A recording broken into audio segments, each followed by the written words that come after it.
Hi, everybody. I'm Brittany Lewis, a breaking news reporter here at Forbes. Joining me now is JP Singh, Distinguished University Professor at George Mason University. JP, thank you so much for joining me. Thank you, Brittany, for having me.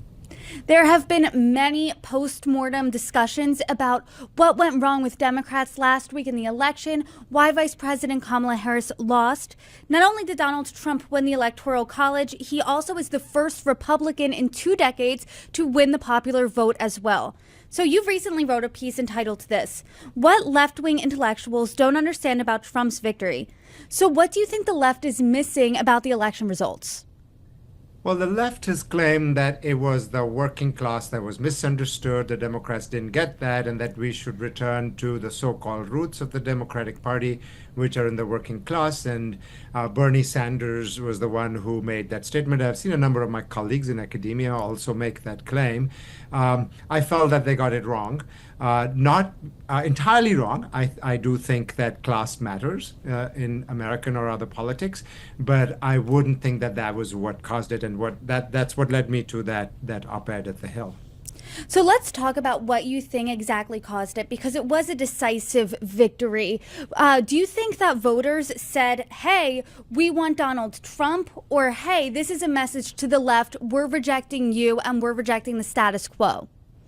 I think they said we want Donald Trump, and what they got, and what I wrote in that op-ed that you referred to, Brittany, was that they were voting conservative on social issues, and then on economic issues, what might be called kind of the old-fashioned conservatism, which is to vote for markets that might create jobs, capitalists who might create those jobs, and the left is not going to like that because the left claim is entirely different about the working class getting left behind.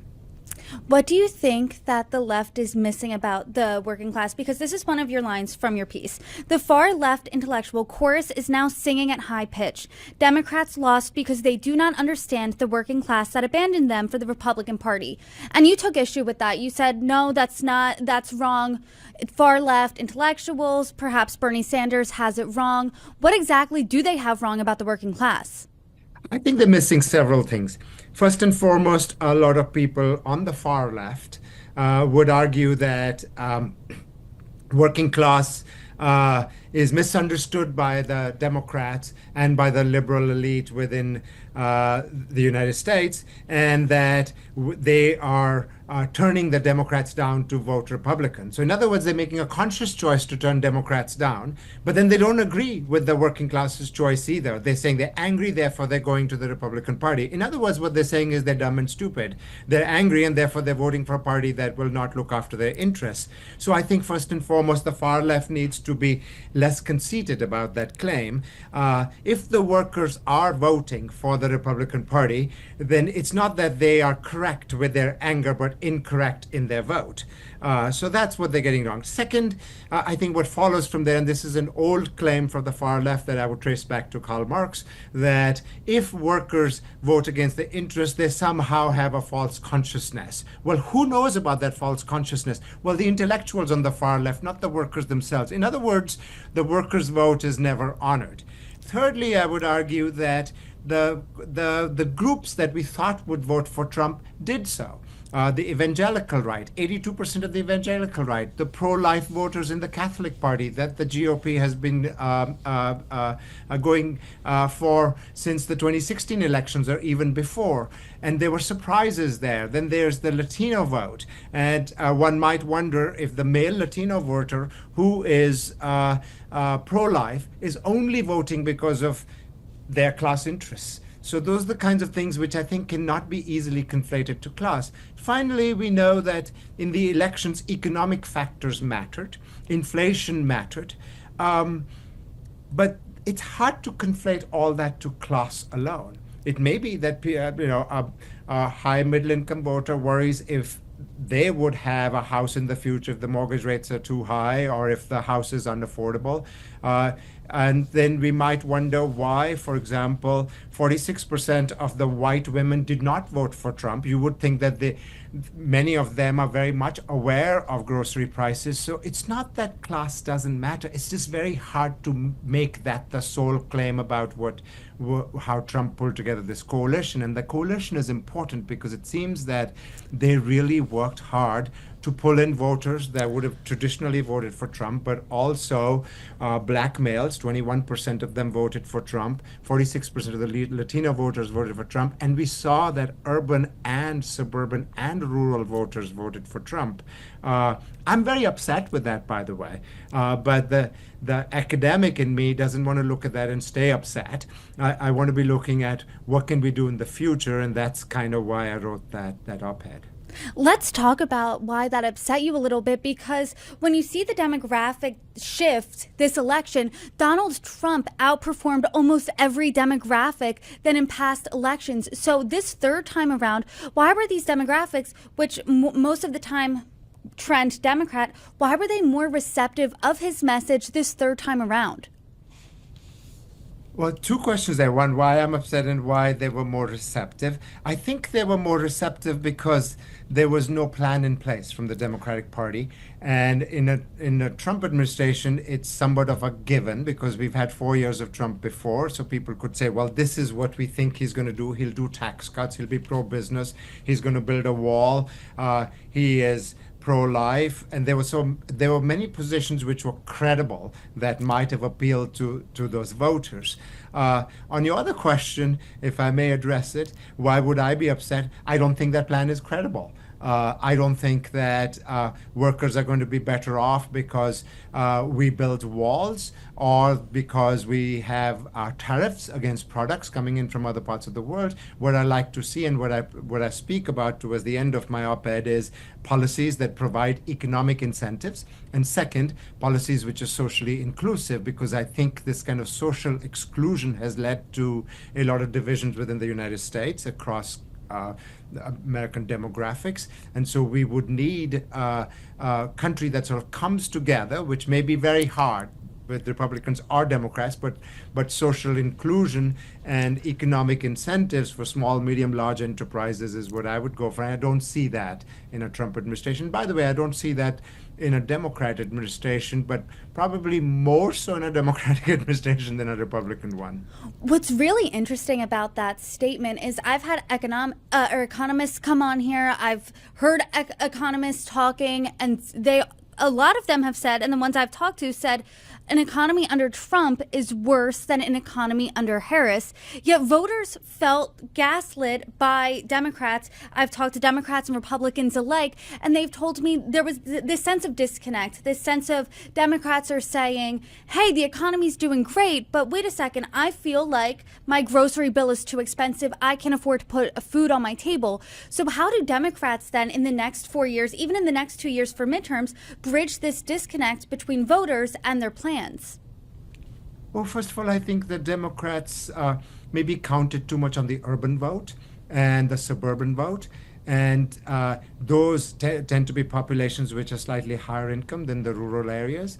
They're also educated voters. I think the Democrats counted on women voting overwhelmingly, which they did across the board, if one doesn't count white versus non-white women. And so they counted on those constituencies to vote, but they didn't vote to the same extent as they did for Biden. I don't think either the Democrats or the Republicans put forth an economic platform. Unfortunately, in the times in which we live, people tend to vote along party lines, or what we've called sort of interpersonal preferences, that they belong to a particular group, and then they'll vote a particular way. I have a cabin, Brittany, in West Virginia, and I talk to a lot of people who would vote Republican, and there's a lot of peer pressure or a lot of group think, but not the wrong type of group think. This is what we all do. We talk to people around us and we might vote a particular way. We might go for a film because our friends went for that film because they recommended it. Similarly, people vote in those lines. And I think the Democrats seem to have missed these conversations that might be taking place outside of the constituency in which they really counted upon to vote for them. And that's a really interesting point and an interesting flip-flop we've seen. We've seen historically the Democratic Party is the party of the working class. Republicans are a little bit more elite. And that has flip-flopped in recent years, where it seems like the left is more elite and the working class embraces the GOP. Why is that? And how do you think Democrats can tap back into their working class roots? Well, these flip-flops have happened before. In the 19th century, the free traders were the cotton-producing Deep South and the grain-producing Midwest. And then the New England industry was protectionist. And so you could have said that the working class in New England, supported the old Republican Party, and then the ag interests in Midwest and South didn't. So these flip-flops do happen. However, there's a contradiction in a Republican Party which might claim to be working class, but the first thing promised is tax cuts to the very rich. Now, that's what we know in economics. Sometimes people call it trickle-down economics, but other people might say that's incentives given to capitalists to make more jobs. And so I do think that there is some credibility to providing incentives to people with large amounts of capital to produce jobs. However, as a plan, we don't see that right now. For example, most of the capitalists that supported Trump are in what we call the services sector.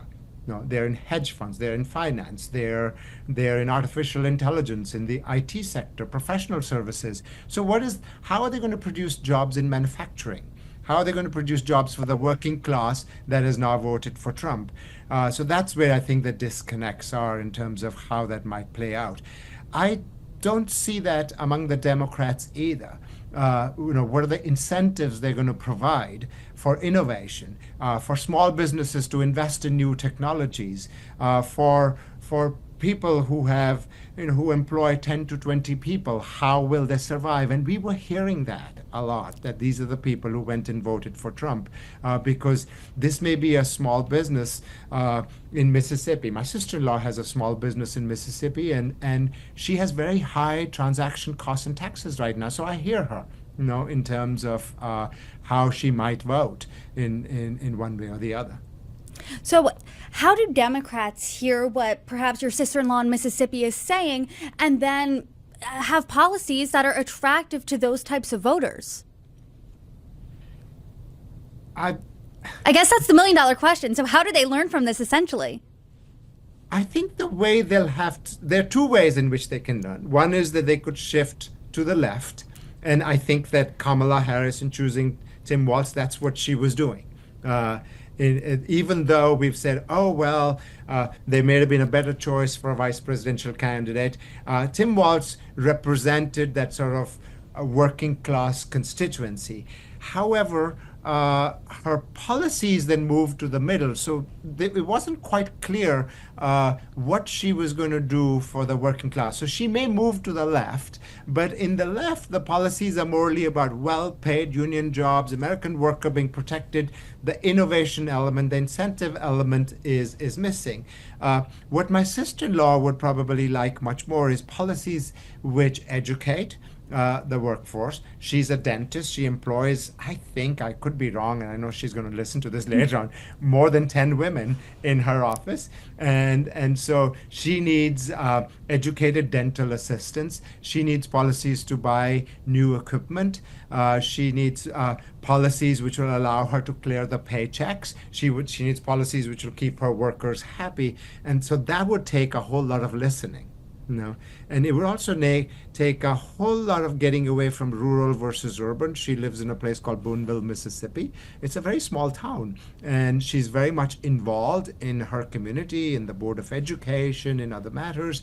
And it's a kind of a profile that's misunderstood oftentimes among the Republicans and Democrats, probably because it doesn't conform to a standard party system, but it conforms to a person who's working very hard in providing local jobs and making a living. Similarly, the person who is sort of our handyman, does various jobs for us at a cabin in West Virginia, in that case, I do know that he voted for Trump. I don't see him as very angry. So I sometimes don't get that. I don't see that visceral anger among many of the people in West Virginia. We went to a rodeo the other day. There were about 10,000 people then, and no one seemed just visibly angry. There were lots of Trump signs, and I would say that I was perhaps one of the few people who was not white, but no one attacked me. So, and people were cordial. So I do think that even things like, oh, people are angry, might be something we're doing in urban areas much more than it's really there, and we might be missing the fact that generally people want to work very hard. They want their children, their friends, their relatives to have a good future. In West Virginia, nobody wants coal jobs back. Because they were hard jobs. You don't want your children to work in coal mines, and yet there's a rhetoric about restoring that America which had these jobs. Have we asked the people if they want those jobs? So I would summarize by saying that listening from Democrats or Republicans would be about creating economic incentives for people to do better, and at the small scale level as well as the large scale level. It seems like Democrats need to listen on every level because even in blue strongholds, Donald Trump made gains. He lost in Illinois, but he outperformed his 2016 and 2020 performance. And even in really blue areas like New York City, he gained ground. So do you think after sifting through all of this data, after listening, do you think Democrats should move even further left, like the Bernie Sanders wing of the party, or swing the pendulum back and maybe more moderate, more center left? Well, it'll depend on the forces within the Democratic Party. I'd like them to move to the middle. I think that message would resonate much more with people living in rural suburban areas. I also think that Democrats have constituencies in the middle already which are voting for them, and that's the college-educated population, and also people who work in the services sector, which, by the way, provides 80% of American jobs. So the whole debate about working class has very manufacturing sort of roots, and that's not where America is. We don't want to lose 1 in 10 jobs in the United States which are in manufacturing, and there may be ways of reviving them, but those would depend on things like artificial intelligence, information technologies, value chains, and the way they work, being able to have access to materials. Unfortunately, we didn't have those debates. So that's one part of it. The second part of it is that, by and large, I think the kind of the social cultural politics in the United States are really liberal.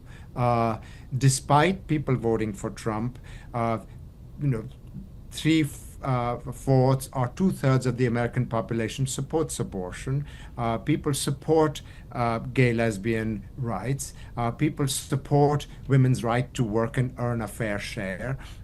So those issues are not going to go away. And perhaps that's where the Democrats are better prepared to address those issues. I'm not persuaded that that the new coalition that Trump has pulled together, which is made up of these conservative voters, has thought out all of the sort of dissonances that are going to strike them in the future in terms of social inclusion, etc., and perhaps the pushback that'll probably come if more of these rights or freedoms were taken away from people.